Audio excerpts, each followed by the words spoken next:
역대상 17장 1절부터 15절 말씀 같이 합니다. 다윗이 그 궁실에 거할 때에 선지자 나단에게 이르되 나는 백향목 궁에 거하거늘 여호와 언약궤는 휘장 밑에 있도다.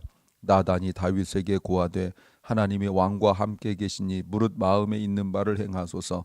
그 밤에 하나님의 말씀이 나단에게 임하여 가라사대 가서 내 종 다윗에게 말하기를 여호와의 말씀이 너는 나의 거할 집을 건축하지 말라. 내가 이스라엘을 올라오게 한 날부터 오늘날까지 집에 거하지 아니하고 오직 이 장막과 저 장막에 있으며 이 성막과 저 성막에 있었나니 무릇 이스라엘 무리로 더불어 행하는 곳에서 내가 내 백성을 먹이라고 명한 이스라엘 어느 사사에게 내가 말하기를 너희가 어찌하여 나를 위하여 백향목집을 건축하지 아니하였느냐 말하였느냐 하고 연하여 내 종 다윗에게 이처럼 말하라. 만군의 여호와께서 이처럼 말씀하시기를 내가 너를 목장 곧 양을 따르는 데서 취하여 내 백성 이스라엘의 주권자를 삼고 내가 어디를 가든지 내가 너와 함께 있어 내 모든 대적을 내 앞에서 멸하였은즉 세상에서 존귀한 자의 이름 같은 이름을 내게 만들어 주리라.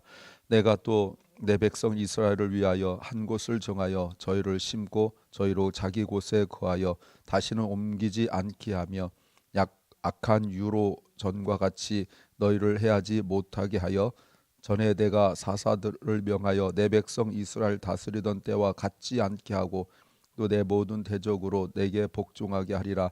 또 내게 이르노니 여호와가 너를 위하여 집을 세울지라. 내 수완이 차서 내가 열주에게로 돌아가면 내가 내 뒤에 내 시 곧 내 아들 중 하나를 세우고 그 나라를 견고하게 하리니 저는 나를 위하여 집을 건축할 것이요 나는 그 위를 영원히 견고하게 하리라.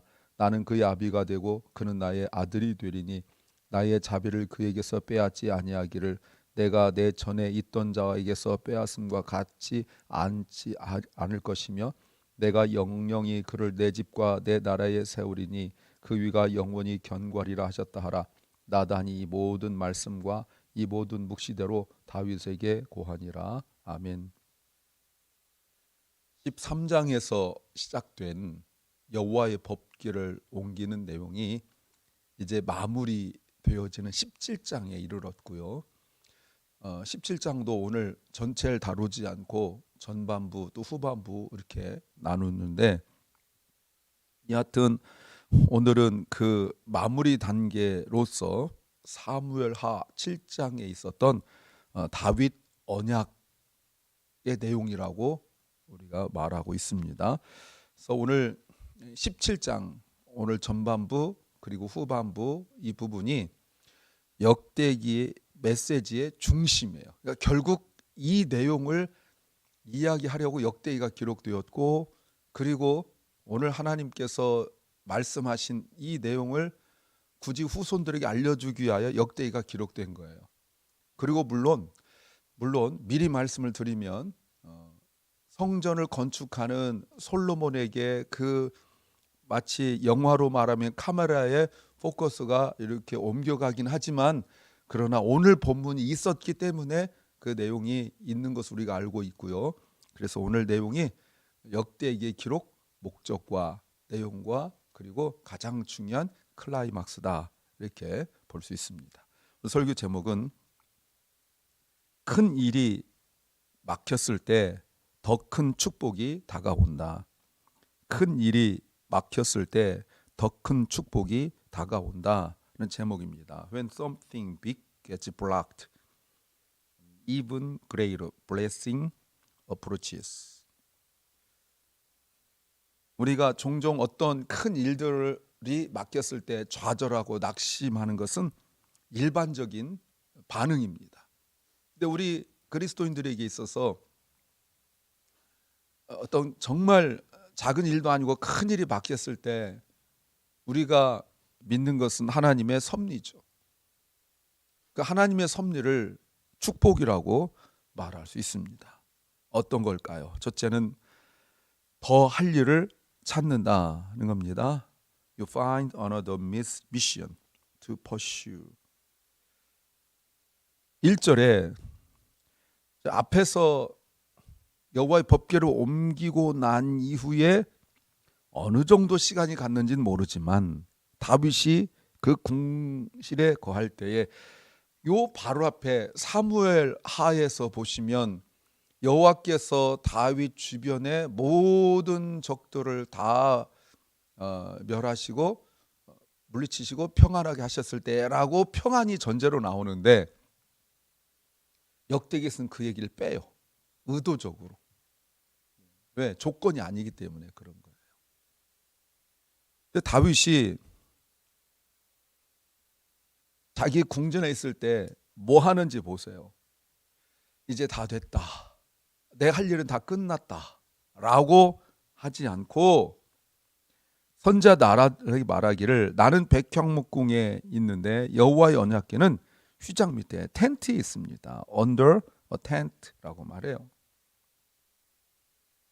13장부터 16장까지 하나님의 법궤를 옮기는 이야기였어요. 그렇잖아요. 그런데 다윗의 마음에 하나 더 하나님을 위하여 헌신하고자 하는 마음이 생겼어요. 누가 축복을 받는지 지금 그 얘기를 하고 있는 거예요. 바벨론 포로에서 돌아온 사람들에게 누가 축복을 받고 있고 누가 하나님 손에 붙잡혀 있는지 그 얘기를 하고 싶은 거예요. 사실 13장부터 그 앞에 있었던 왕 사울은 40여 년 동안 신경도 안 썼어요. 여호와의 법궤가 어디 있든 말든 신경도 안 썼어요. 오직 자기가 하나님 앞에 나와서 기도하는 거는 단 하나였어요. 자기 문제 해결받고 싶은 거. 힘든 거 해결해주고, 물론 왕이기 때문에 국가를 위한 걱정은 있었지만 그 모든 것들이 권력과 그 가진 모든 그 지위가 단 한 가지였어요. 뭐예요? 내 문제 해결을 받는 거. 근데 다윗은 사울에 비하여 어마어마한 고통의 세월을 지났음에도 불구하고 그가 가지고 있는 생각은 예배였잖아요. 그거를 13장부터 16장까지 해왔단 말이에요. 그러면 할 도리 다 했고, 우리가 16장 후반부에 보면 그 모든 백성들이 다 기뻐하고 자기 집으로 돌아갈 때 축복의 마음을 가지고 돌아가는 이 어마어마한 국가의 그 하나됨의 역사가 일어났어요. 그런데 거기서 끝나지 않고 다윗은 하나 더 헌신해요. 이게 계속적으로 성경에 기록되고 난 이후에 하나님께 헌신한 사람들의 대표적인 특징이에요. 하나님을 섬기고 하나님을 더 사랑하고 하나님께 더 드리고 하나님께 헌신한 일에 끝 다함이 없어요. 또 하나 또 헌신하고 또 하나 또 헌신해요. 이미 충분히 했어요. 그런데도 하나 더 해요. 이제 그만하면 되었다라고 하지 않고 누가 무슨 아이디어를 준 것도 아닌데 하나 더 찾아 헌신하고 이것밖에 드리지 못한 것에 대하여 항상 아쉬워하고 안타까워하고 죄송하게 생각해요. 믿음이 떨어졌을 때의 모습이 뭡니까? 예배 안 나오는 걸까요? 그럴 수도 있죠. 믿음이 떨어져서 약해졌을 때의 모습이 뭘까요? 기도하지 않을까요? 그럴 수도 있죠. 그러나 대표적인 게 뭐냐면 이 정도면 됐다. 내가 내 상황과 형편 속에 할 만큼 다 했다. 이게 믿음이 약해졌을 때 드러나는 가장 대표적인 모습이에요. 오늘 여러분 이 다윗의 헌신, 결심, 더 정확히 말하면 생각 하나가 그 인생과 후손의 인생과 나라의 그 운명과 나라의 방향을 바꾼 것 우리가 알잖아요. 예전에도 제가 여러 차례 말씀드렸지만 생각 하나였잖아요. 성전 짓지도 못했습니다. 거절당했어요. 근데 생각 하나였어요.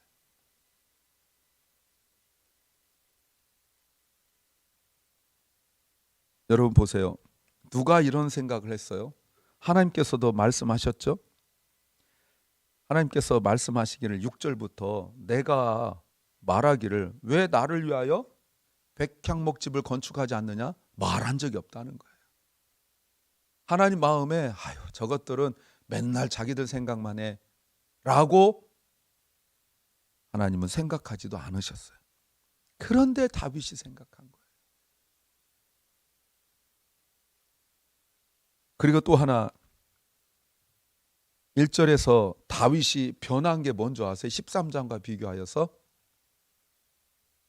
13장에선 자기 혼자 생각하고 백성의 지도자들 불러서 회의하고 상의하고 그랬잖아요. 그런데 16장까지 지나면서 이제 17장에서 변한 그의 모습이 뭡니까? 주의 종에게 말하는 거예요. 선지자에게 말하는 거예요. 군인들과 상의하지 않고 지도자들과 상의하지 않고 선지자와 상의해요. 그리고 선지자와 가까이 하고, 그리고 선지자 나단이 하나님 말씀을 듣고 오늘 15절에 나단이 이 모든 말씀과 이 모든 묵시대로 다윗에게 다 고하다. 서로 말씀을 나누는 거예요. 오늘 2절도 보세요. 다윗이 마음 먹었어요. 예전 같으면 일 벌렸죠. 하나님을 위한 일이고 이미 여호와의 법궤를 옮겨놓은, 그래서 국가적으로 엄청난 지지를 받고 있는, 요즘에 한국과 미국의 방식대로 본다면 대통령 지지율 이런 거 보면 아마 이때 다윗의 지지율은 거의 100%, 99.99% 이 정도 되지 않았을까요? 이럴 때 마음만 먹으면 되잖아요. 할게 하면 다 할 거예요. 그런데 여러분, 선지자와 상의하고 있어요. 그래서 실수하지 않은 거예요. 하나님께서 말씀하시기를 너 안 돼, 하지마, 4절 하지마 라고 말씀하셨잖아요. 그렇죠? 하지 마라. 이게 하나님 뜻이었거든요. 이걸 어떻게 알게 됐어요? 네, 주의 종에게 말했기 때문에 그런 거예요. 여러분, 하나님의 뜻과 하나님의 말씀과 하나님의 은혜 속에서 살아가는 건 참 기쁜 일이고요. 하나님을 위하여 하나 더 헌신하는 것 매우 중요한 일이에요. 모든 것이 다 막힌 것 같이 암담했던 것이 13장이었는데 이미 할 만큼 충분히 했음에도 불구하고 또 하나 더 한다는 것 매우 중요한 생각이고, 그것을 자기 혼자 독단적으로 마음대로 결정하지 않고 주의 종과 함께 선지자와 함께 이야기했다는 것 매우 중요합니다. 두 번째는 다름을 알게 된다는 겁니다. You come to realize things in a new light. 다윗이 그런 생각을 했고 나단에게 말했는데 그날 밤 3절 보이시죠? 바로 그 밤, the night, 하나님의 말씀이 나단에게 임했어요. 자, 하나님께서 다윗의 생각을 막으셨어요. 그 좋은 계획을 막으셨어요. 여러분, 나단도 보세요. 사실 나단도 좀 서둘렀죠. 다윗의 생각이 너무 좋았어요. 야, 저런 생각을 다 하다니. 근데 그것도 막았어요. 그러면 다윗의 계획이 거절당한 걸까요? 아니죠. 다윗의 이런 헌신의 결단과 하나 더 섬기겠다는 것이 하나님께서 다윗을 통하여 어떤 일을 하실 것인가에 대한 놀라운 계획을 말씀하세요. 심지어 13절에 나는 그 아비가 되고 그는 나의 아들이 되리니. 여러분, 이것이 두 군데에서 두 명에게 적용되죠. 하나는 솔로몬이죠. 또 하나는요, 히브리서 1장에 보시면 예수 그리스도에게 적용돼요. 다윗의 이런 헌신의 생각이 있었기 때문에 그래요. 그러나 헌신하고 더 섬기는 것도 좋은데 하나님의 생각이 다를 수 있다라는 것도 받아들여야 돼요. 내 생각과 하나님 생각이 다를 수 있어요. 내가 나쁜 생각이 아니고 좋은 생각임에도 불구하고 내 생각과 하나님의 생각이 다를 수 있다. 이것도 인정해야 하는 것입니다. 역대기를 읽는 첫 번째 독자들이 여러분 가장 힘들어하는 것이 뭘까요? 예, 하나님께서 가지고 계신 생각과 자기들이 가지고 있는 생각의 다름 아니겠어요? 뭐가 달라요? 바벨론 포로에서 돌아온 사람들의 한 가지 생각이 뭐였습니까? 복 받는 거였잖아요. 성전 짓고 복 받는 거였잖아요. 그런데 우리가 학개서를 통하여 보셨지만 계속적인 방해로 적어도 16년 정도 막혀 있었거든요. 그러면서 그들이 계속 했던 게 뭡니까? 하지 못함이 낸 핑계밖에 없었잖아요. 근데 오늘 본문을 보면서 하나님께서 말씀하시는 것이 성전을 짓는 것보다 더 중요한 게 뭐라고요? 하나님을 위한 생각이라는 거예요. 그렇다면 하나님은 다윗의 그 뜻, 다윗의 계획, 헌신을 막은 것이 아니라 하나님은 다윗을 위하여 더 큰 것을 예비하고 계셨다, 준비하고 계셨다라는 것입니다. 이런 하나님의 예비하심은 돌아온 주일 설교에서 좀 더 다뤄보겠습니다. 세 번째는 기대하지 않은 일이 일어난다는 겁니다. Unexpected things begin to happen. 5절에서 내가 이스라엘 올라오기 날부터 오늘날까지 집에 거하지 않고 여기저기 옮겨 다녔다. 그래도 하나님은 괜찮았다는 거예요. 그런데 하나님께서 다윗의 그 생각, 다윗의 계획, 다윗의 헌신에게 큰 축복하시는데 7절 과거에 다윗은 양을 치던 별 볼 일 없는 사람이었어요. 그런데 이제는 나라를 다스리는 사람이 되었고 8절 너와 함께 있겠고 그리고 세상에서 존귀한 자의 이름 같은 이름을 내게 만들어 주겠다. 이게 뭐죠? 약속이죠. 뿐만 아닙니다. 9절에 보세요. 내가 또 내 백성 이스라엘 위하여 한 곳을 정하여 저희를 심고 성전입니다. 신명기 12장에서 주님께서 약속하신 내용이죠. 저희로 자기 곳에 거하여 다시는 옮기지 않게 하며 악한 유로 전과 같이 저희를 해하지 못하게 하여 하면서 내 모든 대적으로 10절 하반절에 내게 복종하게 하리라. 내게 이르노니 여호와가 너를 위하여 집을 세울지라. 다윗의 한 가지 생각 때문에 다윗 가정뿐만 아니라 나라 전체가 복을 받고 있어요. 그리고 하나님께서 이미 모세에게 약속하셨던 중앙성소법 한 곳을 정하여 그곳을 성전을 지으시겠다는 그 약속의 말씀이 모세 이후에 아무도 그 생각을 한 사람이 없었어요. 하나님께서 이미 말씀하셨는데 아무도. 모세 이후에 수백 년이 흘렀는데 아무도 그 말씀에 주목하지 않았어요. 다윗이 하는 거예요. 여러분 말씀을 면밀히 묵상하고 잘 살펴보고 연구하세요. 그러면 지금까지 오는 세월 동안 하나님께서 이미 말씀하셨는데 아무도 하지 않은 그것 찾아내서 하겠다 하면 복 받는 거죠.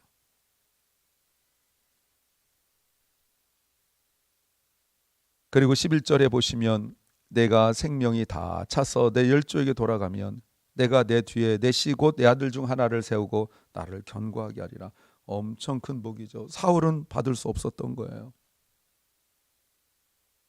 사랑하는 여러분, 그리고 14절에서 내가 영영이 그를 내 집과 내 나라에서 세우리니 그 위가 지위가 영원히 견고하리라 하셨다 하라. 여러분 다윗은 하나님의 집 베델, 하나님의 집을 세우려 했는데 하나님이 다윗의 집을 세워주십니다. 큰일이 막혔다고, 왜 내가 계획하고 있는 것이 막혔다고 절망하고 좌절하고 분노하고 분통 터뜨리고 불평할 것이 아니라 하나님께서 그 생각, 그 헌신, 그 계획을, 그 마음을 받으시고 더 큰 축복을 허락하신다는 것 믿으시 바랍니다. 생각이 하나님을 기쁘게 하십시오. 기도합니다. 주님, 우리의 생각이, 마음이 하나님을 기쁘시게 하기를 소망합니다. 사랑하는 박원식 집사, 주님 치유하시고 함께 하시옵소서. 사랑하는 결라인, 주님 치유하시고 또 우리 자녀들의 믿음을 주께서 회복시키셔서 다윗의 믿음이 자녀들에게 이어진 것처럼 우리의 믿음이 자녀들에게 이어지게 하옵소서. 오늘도 병중에 있는 연약한 성도들을 기억합니다. 주님, 몸도 마음도 주님이 치유하여 주옵소서. LA 상황이 점점 더 험악해지고 어려워지고 있습니다. 주여, 주님께서 개입하시고 이스라엘과 이란의 전쟁도 주님이 개입하셔서 하나님, 저들에게 하나님의 평안을 허락하옵소서. 오늘 하루 하나님 기뻐하시는 생각, 하나님 기뻐하시는 마음 먹게 하옵소서. 예수님 이름으로 기도하옵나이다. 아멘. 하늘에 계신 우리 아버지여, 이름이 거룩히 여김을 받으시오며 나라의 마옵시며 뜻이 하늘에서 이룬 것 같이 땅에서도 이루어지이다. 오늘날 우리에게 일용할 양식을 주옵시고 우리가 우리에게 죄 지은 자를 사하여 준 것 같이 우리 죄를 사하여 주옵시고 우리를 시험에 들게 하지 마옵시고 다만 악에서 구하옵소서. 대개 나라와 권세와 영광이 아버지께 영원히 싸움나이다. 아멘.